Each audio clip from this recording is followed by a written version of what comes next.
नमस्कार, मैं हूं आपके साथ ममता। स्वागत है आप सभी का धे टीवी के विशेष कार्यक्रम वार्षिकी 2020 में। हम अपने इस कार्यक्रम में केवल उन्हीं खबरों को शामिल करेंगे जो परीक्षा के लिहाज से महत्वपूर्ण हो सकते हैं। सबसे पहली बात उन राजनीतिक खबरों की करते हैं जो पूरे साल सुर्खियों का हिस्सा बने रहे। इनमें कृषि कानून और किसान आंदोलन, दिल्ली दंगे, अभिनेत्री कंगना रनावत बनाम महाराष्ट्र सरकार विवाद और एलएसी पर भारत चीन झड़प जैसे मुद्दे शामिल हैं। इसके अलावा महामारी के बीच अयोध्या में राम मंदिर का शिलान्यास, हाथरस बलात्कार मामला, कुछ राज्यों द्वारा लव जिहाद से जुड़े कानून लाना, पालघर मोब लिंचिंग, प्रवासी मजदूरों से जुड़ी समस्या और ओटीटी प्लेटफॉर्म्स का सरकार द्वारा रेगुलेशन जैसे दूसरे ऐसे मामले हैं जो इस साल काफी चर्चा में रहे। नमस्कार, मैं हूं आपके साथ ममता। स्वागत है आप सभी का धे टीवी के विशेष कार्यक्रम वार्षिकी 2020 में। हम अपने इस कार्यक्रम में केवल उन्हीं खबरों को शामिल करेंगे जो परीक्षा के लिहाज से महत्वपूर्ण हो सकते हैं।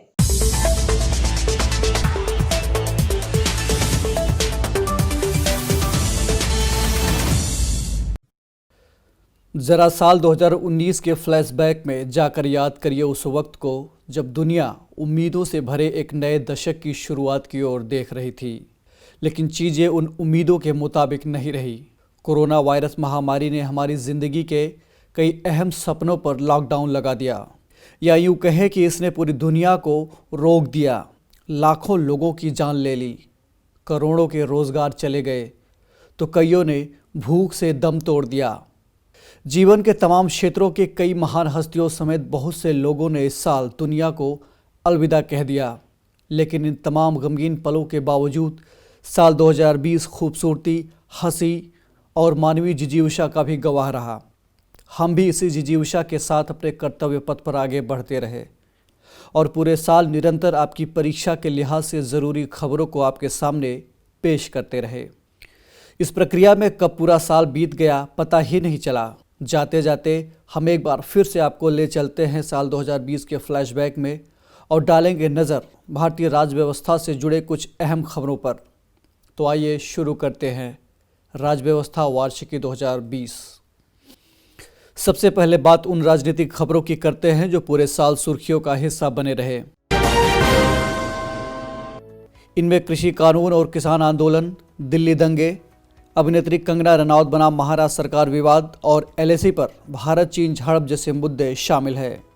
इसके अलावा महामारी के बीच अयोध्या में राम मंदिर का शिलान्यास, हाथरस बलात्कार मामला, कुछ राज्यों द्वारा लव जिहाद से जुड़े कानून लाना, पालघर मॉब लिंचिंग, प्रवासी मजदूरों से जुड़ी समस्या और ओटीटी प्लेटफॉर्म्स का सरकार द्वारा रेगुलेशन जैसे दूसरे ऐसे मामले हैं जो इस साल काफ़ी चर्चा में रहे।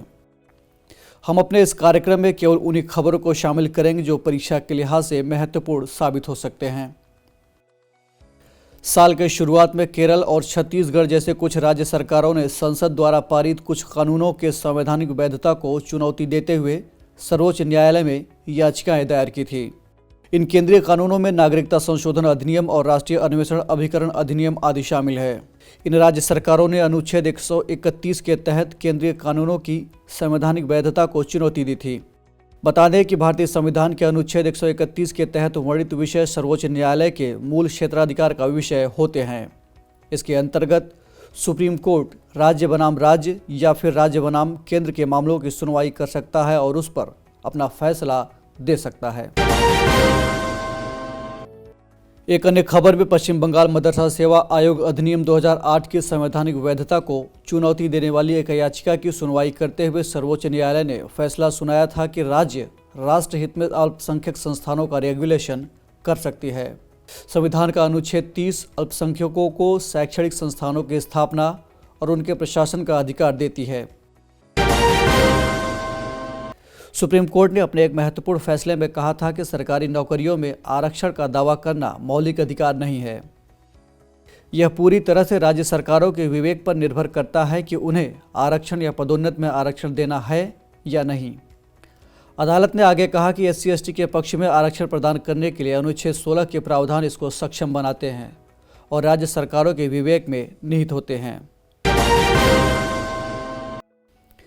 एक अन्य मामले में सुप्रीम कोर्ट ने सेना और नेवी में महिलाओं के अस्थायी कमीशन पर सहमति दे दी है और साथ ही कमांड पोस्ट हेतु भी महिलाओं को योग्य बताया है। अदालत ने कहा है कि सशस्त्र बलों में महिलाओं को स्थायी कमीशन न देने का मतलब है कि उनके समानता के अधिकार का उल्लंघन करना। दरअसल इस फैसले के पहले सेना और नेवी में महिलाएं शॉर्ट सर्विस कमीशन के तहत काम करती थी। उन्हें स्थायी कमीशन के लिए आवेदन करने का अधिकार नहीं होता था, लेकिन अब उन्हें बराबरी का दर्जा मिल पाएगा।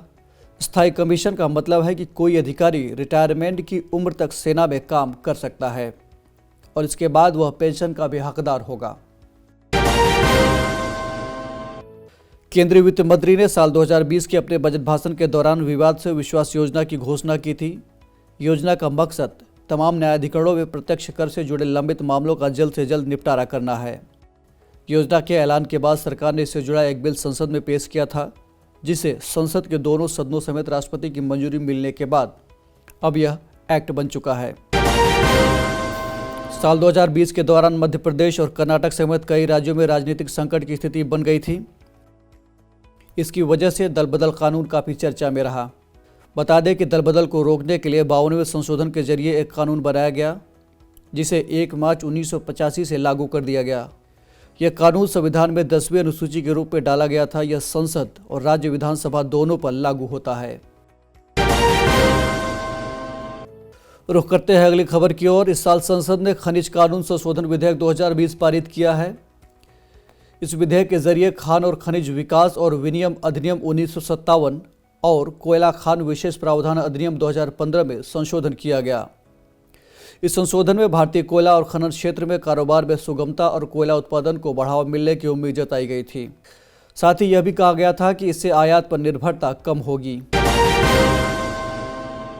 वैसे तो प्रधानमंत्री राष्ट्रीय राहत कोष पहले से मौजूद था, जहां जनता द्वारा दान दिया जा सकता है, लेकिन कोविड-19 जैसी आपात स्थिति से निपटने के लिए प्रधानमंत्री नागरिक सहायता और आपात राहत कोष यानी पीएम केयर्स फंड के नाम से एक विशिष्ट कोष की स्थापना की गई थी। इस फंड का सीएजी से ऑडिट नहीं कराया जा सकता और उस पर जानकारी सार्वजनिक भी नहीं हो सकती। ऐसे में इस फंड को लेकर काफ़ी सवाल उठने लगे थे और इसकी वैधानिकता को लेकर सर्वोच्च न्यायालय में चुनौती दी गई थी। उच्चतम न्यायालय ने इस याचिका को खारिज कर दिया था। केंद्र सरकार द्वारा कोरोना महामारी के लिए राहत पैकेज के हिस्से के रूप में एक देश एक राशन कार्ड योजना लागू कर दिया गया। इसे मार्च 2021 तक 100% लागू करने की योजना है। इस योजना के तहत देश में कहीं भी पीडीएस केंद्र से राशन लेना संभव होगा। योजना को लागू करने का मूल उद्देश्य यह है कि देश का कोई भी गरीब व्यक्ति सब्सिडी आधारित खाद्य पदार्थों से वंचित न रहे। 12 मई 2020 को कोरोना वायरस महामारी के लिए एक आर्थिक पैकेज की घोषणा करते वक्त प्रधानमंत्री मोदी ने आत्मनिर्भर भारत अभियान शुरू करने की बात कही थी। आत्मनिर्भर भारत प्रधानमंत्री नरेंद्र मोदी की भारत को एक आत्मनिर्भर राष्ट्र बनाने संबंधी एक विजन है। इस अभियान के 5 स्तंभ बताए गए हैं: अर्थव्यवस्था, बुनियादी ढांचा, प्रौद्योगिकी, जनसांख्यिकी यानी डेमोग्राफी और मांग। 19 जून को तूतीकोरिन में तमिलनाडु पुलिस ने पी जयराज और उनके बेटे जे फिनिक्स नाम के 2 शख्स को लॉकडाउन की समय सीमा के बाद दुकान खोलने के आरोप में हिरासत में ले लिया था। 4 दिन बाद संदिग्ध परिस्थितियों में दोनों की मौत हो गई। पुलिस हिरासत में कथित उत्पीड़न के बाद पिता पुत्र की इस मौत के मामले में भारत में पुलिस हिरासत में मौत और उत्पीड़न के मुद्दे को सुर्खियों में ला दिया था। मौजूदा कानून के तहत हिरासत में लिए गए या गिरफ्तार किए गए किसी भी व्यक्ति का मेडिकल परीक्षण कराना अनिवार्य होता है। इसके अलावा गिरफ्तार करने के बाद अभियुक्त को 24 घंटे के भीतर मजिस्ट्रेट के सामने पेश करना होता है। लेकिन अक्सर ऐसा देखा गया है कि भारत में पुलिस बिना किसी डर के इन कानूनी बाध्यताओं का उल्लंघन करती रहती है। कोरोना वायरस और लॉकडाउन के चलते दुनिया भर में आर्थिक गतिविधियां बहुत बुरी तरह से प्रभावित हुई थी।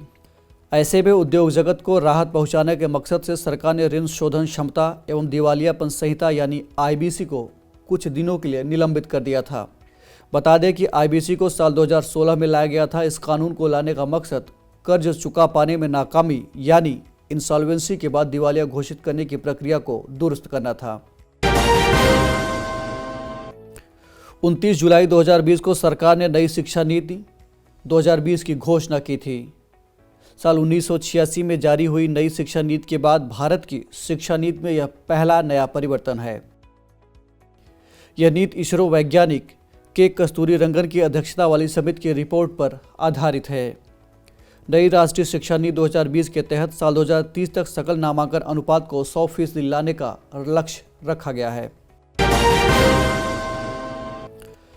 इस साल पत्रकार अर्नब गोस्वामी को धमकाने और अधिवक्ता प्रशांत भूषण द्वारा सोशल मीडिया पर की गई कुछ टिप्पणियों की वजह से अदालत की अवमानना से जुड़ा कानून काफ़ी चर्चा में रहा।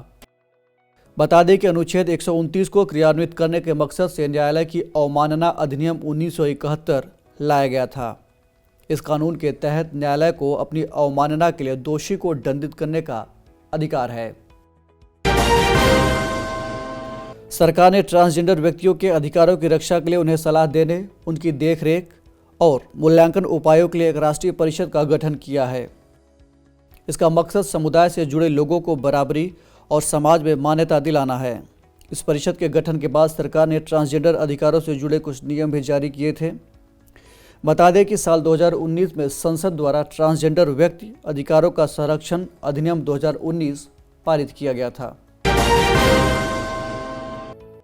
सिविल सेवा सुधार के क्षेत्र में केंद्रीय मंत्रिमंडल ने देश के सभी केंद्रीय प्रशिक्षण संस्थानों में साझा क्षमता और संसाधन बनाने के लिए क्षमता निर्माण कार्यक्रम की शुरुआत की। यह कार्यक्रम प्रशिक्षण मानकों का सामंजस्य स्थापित करेगा। इसे मिशन कर्मयोगी का नाम दिया गया है। यह सिविल सेवा क्षमता निर्माण के लिए एक राष्ट्रीय कार्यक्रम है। कार्यक्रम में विशेष रूप से सिविल सेवकों यानी IAS, IPS, IFS और IRS अधिकारियों को लाभ मिलेगा। देश के न्यायिक इतिहास में दिलचस्पी रखने वाला शायद ही कोई केशवानंद भारती के नाम से अपरिचित हो। 24 अप्रैल 1973 को माननीय उच्चतम न्यायालय द्वारा केशवानंद भारती बनाम केरल राज्य के मामले में दिए गए एक ऐतिहासिक फैसले के कारण केशवानंद भारती न्यायिक इतिहास का सर्वविदित नाम हो गया। इसी मामले में सुनवाई करते हुए सुप्रीम कोर्ट ने कहा था कि संविधान के मूल ढांचे को बदला नहीं जा सकता, लेकिन इस साल हमने इस विभूति को खो दिया। इस साल सरकार द्वारा कृषि सुधारों के मकसद से लाए गए 3 कृषि कानून काफ़ी चर्चा में रहे। इसमें पहला कानून है अत्यावश्यक वस्तु अधिनियम। इस कानून में केंद्र सरकार ने संशोधन किया है ताकि खाद्य उत्पादों पर लागू संग्रहण की मौजूदा बाध्यताओं को हटाया जा सके। दूसरा है कृषक उपज व्यापार और वाणिज्य संवर्धन और सरलीकरण अधिनियम 2020। इस दूसरे कानून का मकसद कृषि उपज विपणन समितियों यानी APMC के एकाधिकार को खत्म करना और हर किसी को कृषि उत्पाद खरीदने बेचने की अनुमति देना है। इस कड़ी में तीसरा कानून है कृषि सशक्तिकरण और संरक्षण, कीमत आश्वासन और कृषि सेवा करार अधिनियम 2020। इस तीसरे कानून के जरिए अनुबंध आधारित खेती को वैधानिकता प्रदान की गई है ताकि व्यवसायी और प्राइवेट कंपनियां अनुबंध के जरिए खेतीबाड़ी के विशाल भूभाग पर ठेका आधारित खेती करवा सकें। हालांकि इन तीनों कानूनों का किसानों द्वारा विरोध जारी है। कृषि कानूनों के अलावा संसद ने श्रम सुधार से जुड़े 3 अहम कानूनों को भी पारित किया था। इनमें सामाजिक सुरक्षा कानून 2020, आजीविका सुरक्षा, स्वास्थ्य एवं कार्यदशा संहिता कानून 2020 और औद्योगिक संबंध संहिता कानून 2020 शामिल है। हालांकि विपक्षी दलों ने इन कानूनों का भी तीखा विरोध किया था। इस साल देश के 8 समुद्री बीचेज यानी तटों को प्रतिष्ठित ब्लू फ्लैग सर्टिफिकेशन हासिल हुआ है। अब भारत दुनिया के उन 50 देशों में शुमार हो गया है जिनके पास ब्लू फ्लैग दर्जे वाले स्वच्छ समुद्री तट मौजूद है। केंद्र सरकार ने इंटरनेट के माध्यम से ऑनलाइन न्यूज, समसामयिकी, मनोरंजन से जुड़े ऑडियो वीडियो जैसे ओवर द टॉप प्लेटफॉर्म्स को केंद्रीय सूचना एवं प्रसारण मंत्रालय के दायरे में लाने का फैसला किया है। वर्तमान में देश में सक्रिय OTT प्लेटफॉर्म्स सूचना प्रौद्योगिकी अधिनियम 2000 के दायरे में आते हैं। इस साल अंतर धार्मिक विवाह को लेकर भी काफ़ी घमासान चला। इसमें उत्तर प्रदेश सरकार ने उत्तर प्रदेश विधि विरुद्ध धर्म संपरिवर्तन प्रतिषेध अध्यादेश 2020 को मंजूरी भी दी थी। गौरतलब है कि इसी तरह के कानून बनाने की बात मध्य प्रदेश और हरियाणा राज्य की सरकारें भी कर चुकी हैं। बता दें कि एक मामले में सुनवाई करते हुए इलाहाबाद हाई कोर्ट ने कहा है कि धर्म की परवाह न करते हुए अपने पसंद के साथी के साथ जीवन बिताने का अधिकार जीवन के अधिकार और निजी स्वतंत्रता के अधिकार में ही निहित है। तो ये थी राज व्यवस्था से जुड़ी साल भर की कुछ अहम खबरें। हम उम्मीद करते हैं कि ये खबरें आपको आपकी परीक्षा में सफलता दिलाने के लिए महत्वपूर्ण साबित होंगी। इस अंक में फिलहाल इतना ही। मुझे दीजिए इजाजत। नमस्कार।